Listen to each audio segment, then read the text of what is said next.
The sun has been worshipped as the giver of life from time immemorial because the multitude was incapable of looking beyond the material symbol of a great spiritual truth. So they worship the sun physically, but there is something hidden in there. There is increasing number of people, but there are just few people who by righteousness are able to see the spiritual sun beyond the evanescent forms which clothe the truth. The spiritual sun gave birth to the physical sun.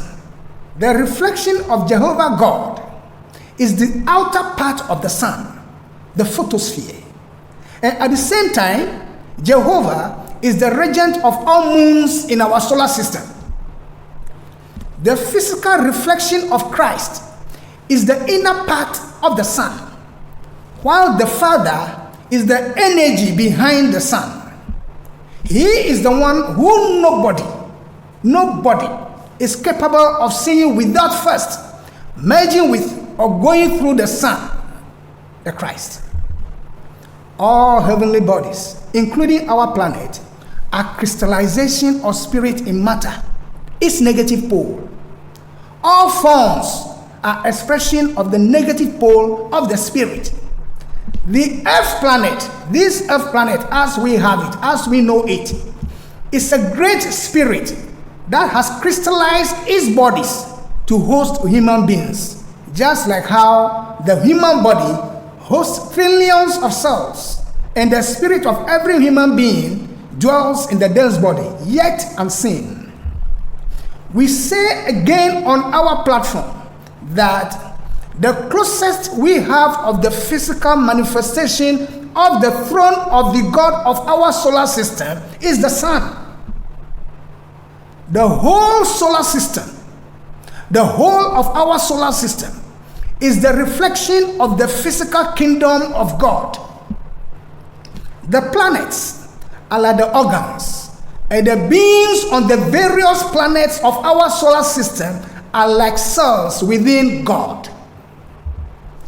Physical life and spiritual life of beings on any of the planets in the solar system are dependent on the energy from the Father, the Christ, and God Jehovah. Hence, the movement of the sun is critical to physical and spiritual development of any planet, including that of our Earth planet. The movement of the sun counts a lot. As said before, prior to Christ's entry into the earth, the energy was first sent to Jehovah, who stepped it down before sending it to earth, because humanity had not developed enough to receive it directly. There is an inverse relationship between the spiritual energy and the physical energy of the sun as it impacts the earth. Where there is more physical energy, there is lower spiritual energy, and vice versa. It is all about the movement of the sun across the plane of the earth at the equator. And we show the drawing once again.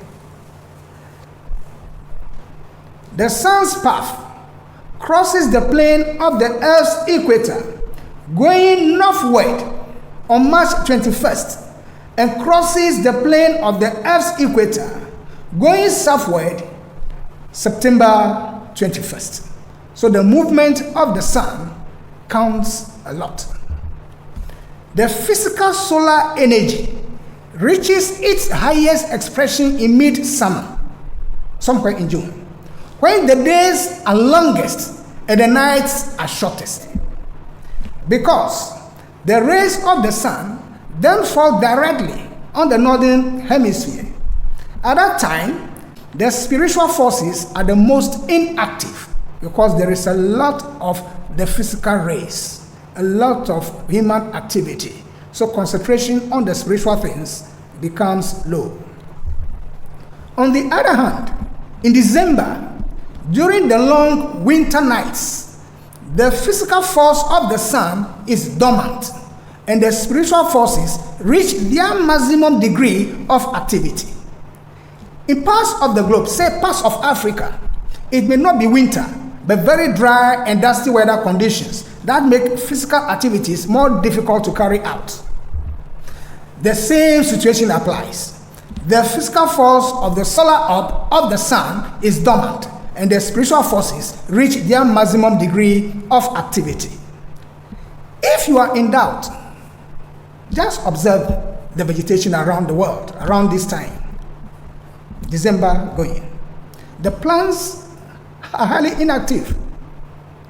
Generally, vegetation is covered in snow in some places, or the plants, the trees, they shed their leaves across the globe.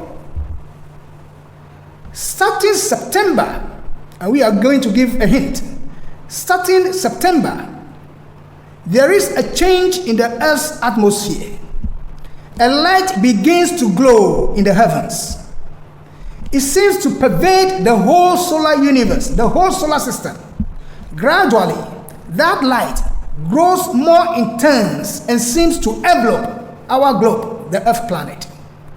Then the light penetrates the surface of the planet and gradually concentrates itself in the center of the earth, where the group spirits of the plants make their homes.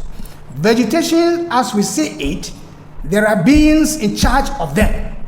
Vegetation doesn't come by coincidence or by accident. There are purposeful group spirits that are in charge of vegetation. The force in the rays of the sun is the impregnating and vitality principle in nature. It causes the growth of the plant world and thereby sustains the animal and human kingdom. The rays of the sun is the upbuilding energy, which is the source of all physical force. The night between the 24th and 25th of December is the holy night par excellence of the entire year. On holy night, the glorious light that descends in September from the world of God attains its minimum size, yet maximum luminosity. Then it begins to radiate the light concentrated. That light that is concentrated in the center of the earth, though smallest in size, but most brilliant in terms of luminosity. That light concentrated irradiates itself throughout the whole earth planet. And it gives new life to the earth, where we have to carry on the activities of nature during the coming year. For those who like astrology, 24th, 25th December night, that midnight, the zodiacal sign of the Immaculate Celestial Virgin, Virgo, stands upon the eastern horizon near midnight, and the sun of the new year is born. It starts upon its journey from the southernmost part towards the northern hemisphere to save that part of humanity physically from the darkness and famine which would inevitably result if it were to remain permanently south of the equator. At the summer solstice in June, the earth is furthest from the sun, but the solar ray strikes the earth at nearly right angles to its axis in the northern hemisphere, hence the high degree of physical activity that results. Then the spiritual radiations from the sun are oblique. At the winter solstice, on the other hand, the earth is nearest the sun. The spiritual rays then fall at right angles to the earth's surface in the northern hemisphere, promoting spirituality, while physical activities are held in abeyance on account of the oblique angle at which the solar rays strike the surface of the earth.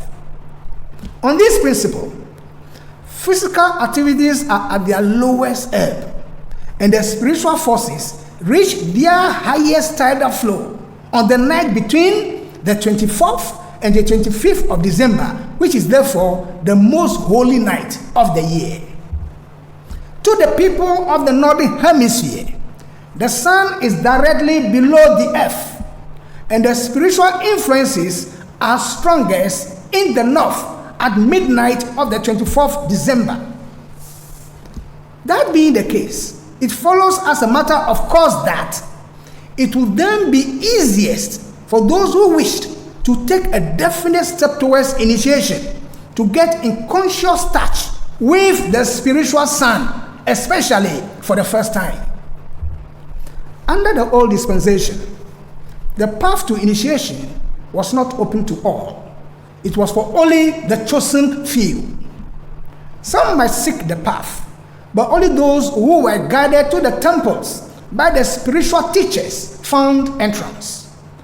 Previous to the advent of Christ, before Christ came, there was no such sweeping invitation as whosoever will may come. But when the blood flowed on Golgotha, the veil of the temple was rent, and ever since that time, whosoever will seek admittance will surely find it. In the mystery temples, and this is very important for us, in the mystery temples, the spiritual teachers of humanity in those days taught their followers that there is in the Son a spiritual as well as a physical force. Therefore, the followers who were ready for initiation, those who prepared themselves to consciously come out of the body and re-enter, they were taken in hand by the spiritual teachers of the mysteries, and by means of ceremonies performed in the temple, were raised to a state of exaltation wherein they transcended physical conditions. To their spiritual vision, the solid earth became transparent, and they saw the sun at midnight. The star, that star of Bethlehem, is a spiritual thing, not a physical thing. And you need to go beyond the three-dimensional world to be able to see it. It was not the physical sun they saw with spiritual eyes, but the spirit in the sun, the Christ, their spiritual savior, as the physical sun was their physical savior. This is the star that shone on that holy night, and that still shines for the spiritually matured person in the darkness of night. When the Christ is born on earth, he dies more or less to heaven, so to say. As the free spirit of a human being is at the time of birth finally and firmly encased in the veil of flesh, which fetters it all through life, so also the Christ spirit is fettered and hampered each time he is born into the earth. This great annual sacrifice begins when our Christmas bells are ringing, when our joyful sounds of praise and thanksgiving are ascending to heaven. Christ is imprisoned in the most literal sense of the word, from Christmas to Easter. The birth of Christ upon earth is to say the death of Christ to the glory of heaven.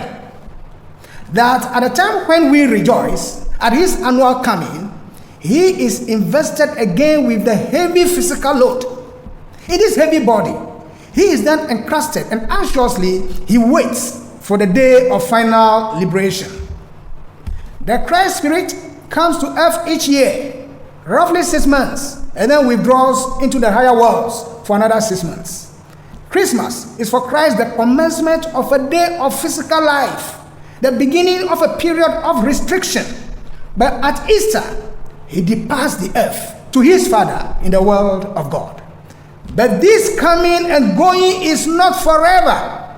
It is not an everlasting thing. It will stop one day.